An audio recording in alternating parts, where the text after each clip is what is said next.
le journal des Jeux Olympiques.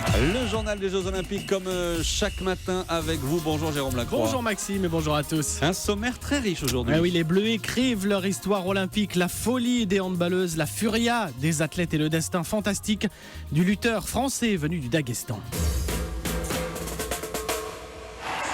Les supporters français en liesse à la future arena de Rio de Janeiro. Ils fêtent leur handballeuse non moins euphorique sur le parquet, qualifiée pour une finale olympique. C'est historique et c'était l'une des images très fortes de la journée d'hier. On y revient dans un instant, mais d'abord, retour sur une folle nuit d'athlétisme. Un stade olympique où les Français ont marqué l'histoire. Christophe Lemaître, où l'affaire d'une poussière de millième de seconde, le coup de rein qui fait la différence pour aller chercher la médaille de bronze en finale du 200 mètres. Départ donné, premier virage, 5e à 60 mètres de l'arrivée, 4e à 30 mètres. Il a persévéré. Et c'est les points rageurs à genoux sur le tartan qu'il a vu son nom apparaître en lettres capitales sur les écrans géants. Après 2 dernières années ponctuées de nombreuses blessures, l'entraîneur Stéphane Caristan ébahi de la force de détermination de Christophe Lemaître. J'ai toujours, depuis l'avènement de Christophe Lemaître, vanté sa capacité à se battre jusqu'à la ligne, une volonté hors du commun de vouloir gagner à tout prix, quels que soient les adversaires. Il a montré un engagement exceptionnel, même en se penchant en avant, il arrive quand même à continuer à pousser pour gagner quelques millièmes et lui donner ce bronze. Et voilà 56 ans que les représentants étaient fannis dans les épreuves de sprint au JO. Sans surprise, c'est le champion olympique Usain Bolt qui s'impose une nouvelle fois sur cette distance. Tranquille, lui qui est très tranquille. 2 mètres d'avance à peu près. Ouais, à peu près. Oui, j'ai pas mesuré, mais ça devait être à peu près ça.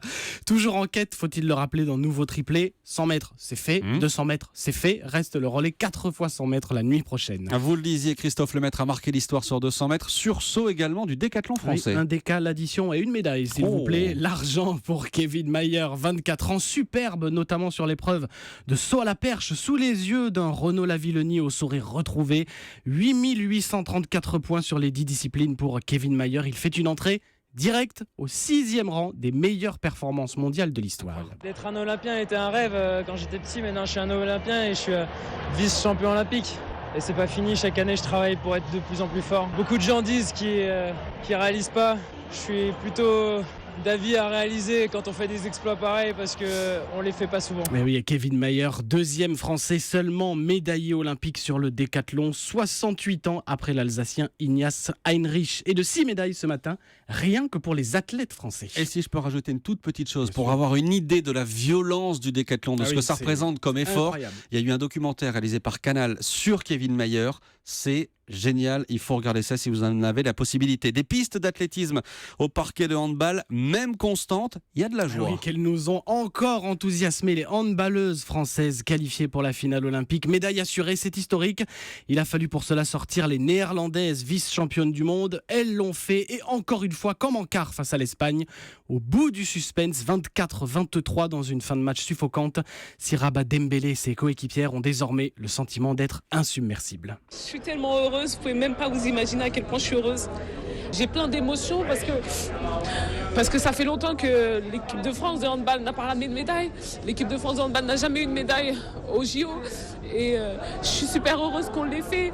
Mais je contiens mes larmes encore parce que c'est pas fini. Et croyez-moi, on va aller la chercher cette médaille d'or, c'est sûr. Et sur la route de cette médaille d'or, les Russes se présentent victorieuses cette nuit, des doubles championnes olympiques en titre, les Norvégiennes, 38-37 après prolongation, finale demain 20h30. Élimination en revanche des basketteuses, 86-67 en demi-finale face aux redoutables américaines. Les Bleus tenteront d'accrocher une médaille de bronze face à la Serbie demain 16h30. Alors une autre finale à vivre aujourd'hui, celle-ci, ce sera en boxe. Estelle Mosselli en moins de 60 kilos combattra pour l'or, tout comme Sarah Ouramoun. Ce sera demain chez les poids mouches. Quelle histoire que celle de cette combattante de 34 ans, diplômée de Sciences Po, chef d'entreprise, qui il y a quelques années interrompait sa carrière pour donner naissance à sa petite fille, 3 ans aujourd'hui.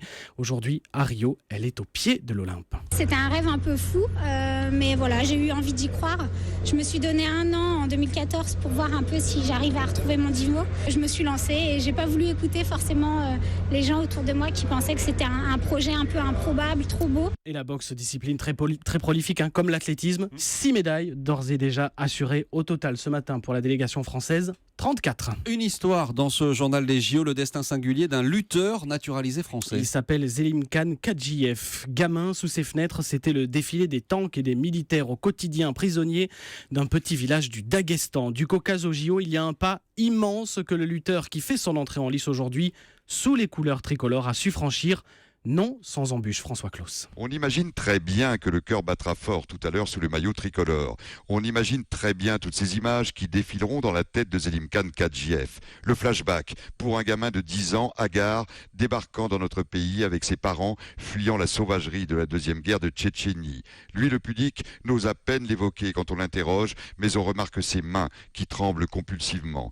On imagine très bien ce matin la fierté d'un papa vétérinaire à Grozny, aujourd'hui maçon à Nice, d'une maman enseignante dans son pays, devenue femme de ménage dans le nôtre. On imagine la fierté de cet entraîneur niçois, repérant immédiatement le talent inné d'un enfant pour ce sport méconnu dans notre pays, érigé en institution dans tout le Caucase.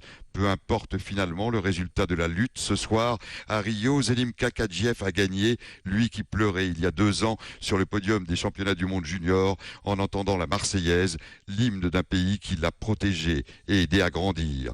On en viendrait presque à rêver que dans 8 ans, pour des Jeux Olympiques, forcément à Paris, un gamin fuyant aujourd'hui l'horreur d'Alep porte le survêtement bleu-blanc-rouge.